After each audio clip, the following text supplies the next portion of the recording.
Sanavana faliniarabatsika jiaby amizao alahady androny tompo. Rehefa avy nankalaza ny fetin'ny Pentecôte atsika, rehefa avy nankalaza ny Trinité Masiny ary avy nankalaza ny Corpus Domini, dia ny vatagna mandrany Kristy, dia ahery Eglizy amin'ny vanim-potoana mandavan-taona. Ke agnatin'ny herinandro fa 1 no misy atsika. Ny loahevitra tolotro ny liturgia atsika iniany dia mifantoko indrindra amin'ny fiavian'ny fanjakan'ny lanitra, amin'ny fahatongavan'ny fanjakan'ny lanitra. Ny fanjakan'ny lanitra izay ambaran'ny evanjely oharigny amin'ny voan'ny raha madinika afafy amin'ny tany, ary tsikelikely mitsimoko, maniry, mitombo, ary vagnogno manjary kakazo maventy ke mitondra fiainana ary magnami fiainana an'izao tontolo izao. Desika manakavy iaraka ivavaka mbo afatsika mandray ny tenin-Jagnahary. Ababe, mankalaza anao zehe, ary mideranao zehe amin'ny fotoagna amianao zehe afahanay mitandregny ny teninao. Matetiky boka tsy hainay mitandregny ny teninao, ary matetiky tsy tandregnesanay tsara be, tsy hainay ny mandiniky, tsy hainay ny mangigny ary mamakafaka amin'ny teninao. Fô namianao zehe ndraiky ny fagnahinao masigny izay velogno ato agnatinay, ke ataovy magnekotarihin-zegny fagnahinao masigny zegny zehe, mbo afahanay mandray ny teninao sy magnatanteraky zegny amin'ny fiainagnanay andavanandro. Amin'ny alalan'ny Kristy tomponay no ankatahinay izany. Amen. Kristianavana nivaky teny voalohany nalegny tato amin'ny bokin'ny Ezekela mpaminany toko 17 amby andininy 22 amby ka hatramin'ny 24 amby. Ino raha koragniny Ezekela mpaminany? Mikoragna amintsika ny fanjakan'i Davida, ny fiketrahan'i Davida avy amin'ny alalan'ny sarin'ny teny tsara be. Aozy ny vaky teny voalohany: angalako ny tendrony sedera avo ka amboleko, olaingosako ny sampany milenodenoka amin'ny lohan'ny rantsany, ka amboleko eo an-tampony tendrombohitra avo sy manerinerina. Eo amin'ny tendrombohitra avon'ny Israely no amboleko azy, andrantsana sy amoa izy, ary ho tonga sedera mahatalanjona honenina n'izao fody amam-borona madinika rehetra izao eo amboniny, honenan'ny vorona rehetra eo amin'ny alokaloky ny rantsany. Tsara be ilay vaky teny. Kakazo maventy sedera, kakazo maventy ambo be. Zagnahary malaka amin'ny tendron'io kakazo io, malaka rantsany hely amin'ny kakazo io, dia mamboly zegny amin'ny tany. Tsikelikely ilay sampagna nambolin-Jagnahary igny mitombo ary manjary kakazo be fatiary. Zegny raha koragniny Ezekela amintsika. Zahavy fô sarin'ny teny ampiasain'i Ezekela mpaminany.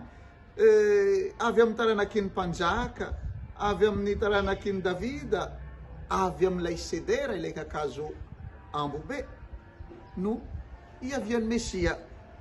Angalako ny tendrony sedera avo, aozy ny vaky teny voalohany.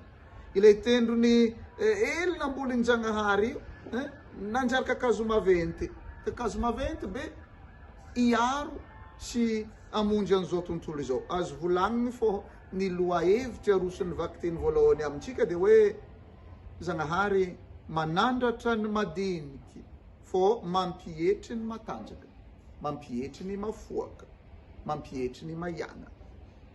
Ino ary ny tian'ny vaky teny voalohany ambaratsika sy ampianarigny atsika? Ny raha voalohany dia ny fanjakan'Andriamanitra, ny fiavian'ny Mesia dia asan-Jagnahary, fô tsy asan'olombelona.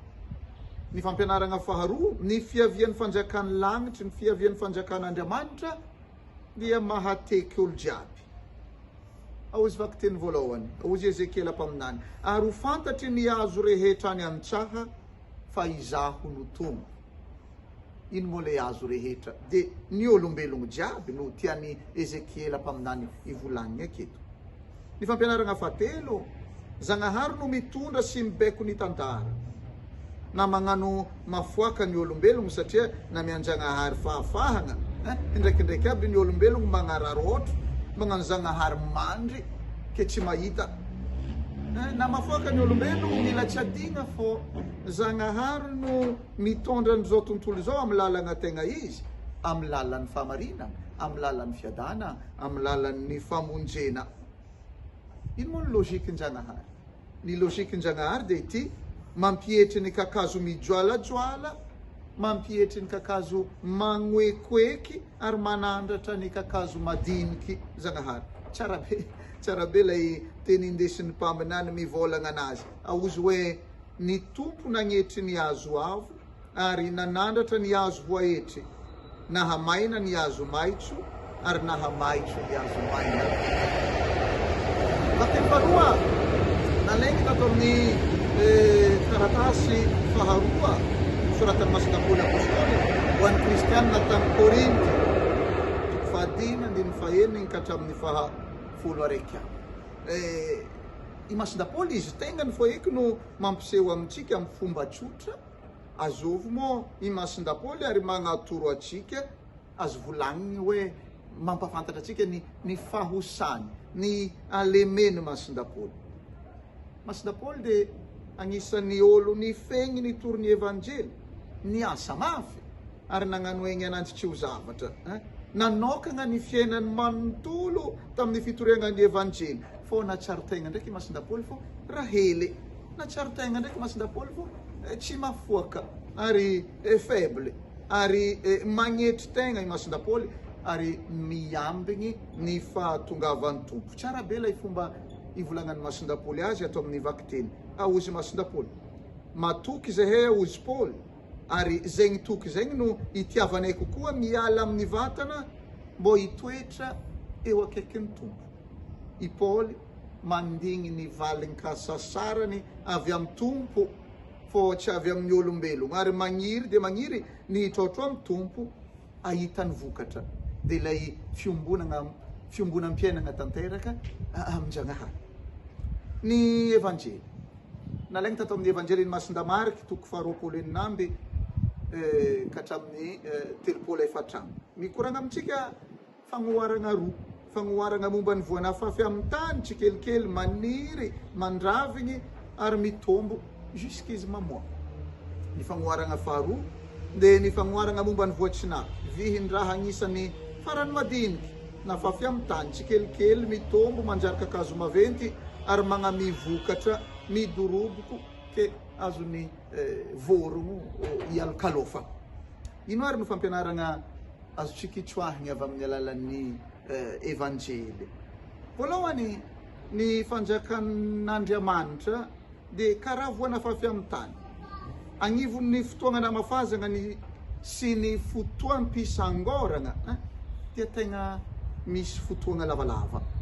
Janahary no mpamafy, Janahary no mpamboly, Janahary mamafy ny voa amin'ny tany, fô agnelagnelany famboliagna sy ny fisangorana amin'ny farany agny, misy ny fotoam-pahangina. Karaha tsy ake ny mpamboly, karaha tsy ake Janahary. Nagnankinagna andraikitry, ary nagnankinagna andraikitry tanteraka ny tany, lay tany namboliagna, ary nagnankinagna andraikitry tanteraka ny voana fafy.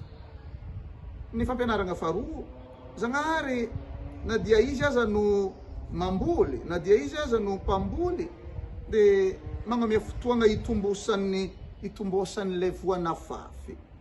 Ke ela Janahary vao miseho, tsy magnelingeligny ny fahafaha amin'ny tany sy ny voana fafy, fô magnamia fotoagna lava. Matetiky io fahanginan'ny Janahary io everiny sasany fô tsy ake Janahary. Aza fangaro ny fahanginan'ny Janahary sy ny absence Janahary. Janahary tsy absent, Janahary présent, Janahary miasa, Janahary ake.